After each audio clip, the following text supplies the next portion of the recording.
విద్యను అందించేటటువంటి ఆలయం, వైద్యాలయం, వైద్యం అందించేటటువంటి ఆలయం, గ్రంథాలయం, పుస్తకాలు జ్ఞానాన్ని అందించేటటువంటి ఇవన్నీ కూడా ఆలయాలు. ఏవేవి? ఒకటి వచ్చి దేవాలయము, రెండు వచ్చి విద్యాలయము, మూడు వచ్చి వైద్యాలయము, నాలుగు వచ్చి గ్రంథాలయము, ఐదోది ధ్యానాలయం.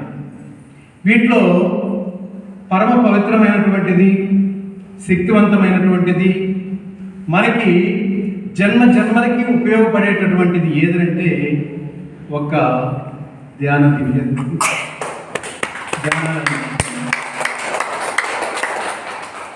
ఇది మనం చెప్పుకుంటే సరిపోదు, మనం దీన్ని ప్రూవ్ చేయగలగాలి. ఎలా? దేవాలయం అంటే దేవాలయంలో ఏం చేస్తాం మనం? ఏం జరుగుతుంది? దేవాలయంలో ఏం జరుగుతుంది? విగ్రహాలు ఉంటాయి, అక్కడికి వెళ్తాము, ఏదో దేవుణ్ణి నమస్కరించుకుంటాము, వచ్చేస్తాం.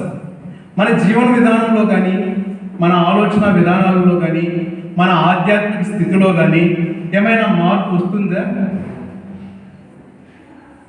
దేవుడి పైన పూర్తి నమ్మకం ఉండి, దేవుణ్ణి విశ్వాసవంతంగా దేవుడే నాకు సర్వస్వం అనుకున్నటువంటి వ్యక్తికి తప్ప ఇంకెవరికి మార్పు రాదు.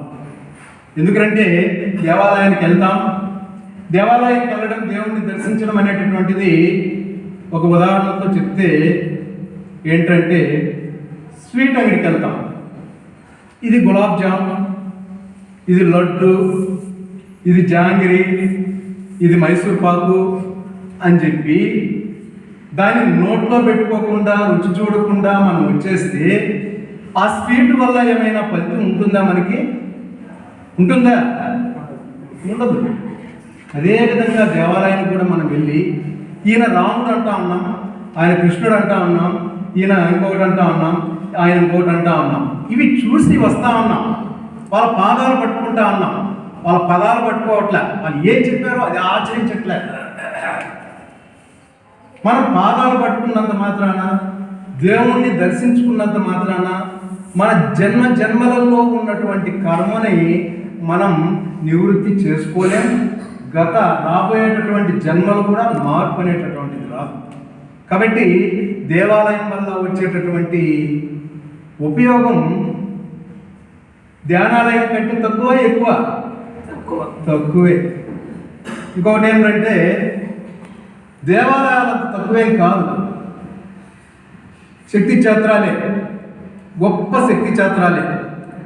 అయితే ప్లగ్ పాయింట్ ఉంది, ఛార్జర్ ఉంది, ఫోన్ ఉంది, ఇవన్నీ పక్కన పెట్టేస్తే ఛార్జ్ అవుతుందా ఫోను? కాదు, ఎట్టి పరిస్థితుల్లో కాదు. ప్లగ్ చెక్కాలి, ఆ పాయింట్ తీసుకొచ్చి ఫోన్ కనెక్ట్ ఇవ్వాలి, స్విచ్ వేయాలి. ఇవన్నీ జరిగినప్పుడు మాత్రమే దేవాలయం దగ్గర ఉన్నటువంటి శక్తి మనకి రావడం జరుగుతుంది. మరి ఆ శక్తికే ధ్యానం అనేటటువంటిది, లేదంటే ప్రవచనాలు అనేటటువంటివి. మన దేవాలయాలు చూడండి, ఇప్పుడు హిందూ దేవాలయాలు విమర్శ కాదు, ఉన్న వాస్తవాన్ని మనం గుర్తించకపోతే, హిందువుగా మనం గుర్తించకపోతే ఇంకెవరు గుర్తిస్తారు? ఒకసారి ఆలోచించాలి. ఎందుకంటే ప్రతి ఆదివారం క్రైస్తవుడు చర్చికి వెళ్తా ఉన్నాడు, వాళ్ళని ప్రేరేపిస్తూ ఉన్నారు, ప్రేరణ చేస్తూ ఉన్నారు. రోజు వాడికి ఒక రకమైనటువంటి మోటివేషన్ అనేది జరుగుతుంది. ఆ మోటివేషను ఈ రోజు నుంచి వచ్చే వారం దాకా ఉంటుంది. ఆధ్యాత్మికంగా వాడు ఎదుగడానికి వీలు ఏర్పడుతుంది. నమాజ్కి వెళ్తే నమాజ్లో కూడా అదేవిధంగా ప్రతి ఫ్రైడే లేదంటే రోజుకి 5 సార్లు అక్కడ వాళ్ళు కూర్చుని పెట్టి, ఎట్లా వజ్రాసనంలో కూర్చుని పెట్టేసి గంటలు వాళ్ళకి ఏ విధంగా వ్యక్తి నిత్య జీవితంలో మెలగాల అనేటటువంటి ఉపన్యాసాలు ఉంటాయి. మరి మన దేవాలయాల్లో ఎక్కడున్నాయి? ఎవరైనా ప్రవచనాలు చెప్తా ఉంటే చాగంటి కోటేశ్వరయ్య చెప్తా ఉన్నా, గరికపాటి నరసింహారావు చెప్తా ఉన్నా, ఎంతమంది వింటా ఉన్నారు, ఎంతమంది మారుతా ఉన్నారు?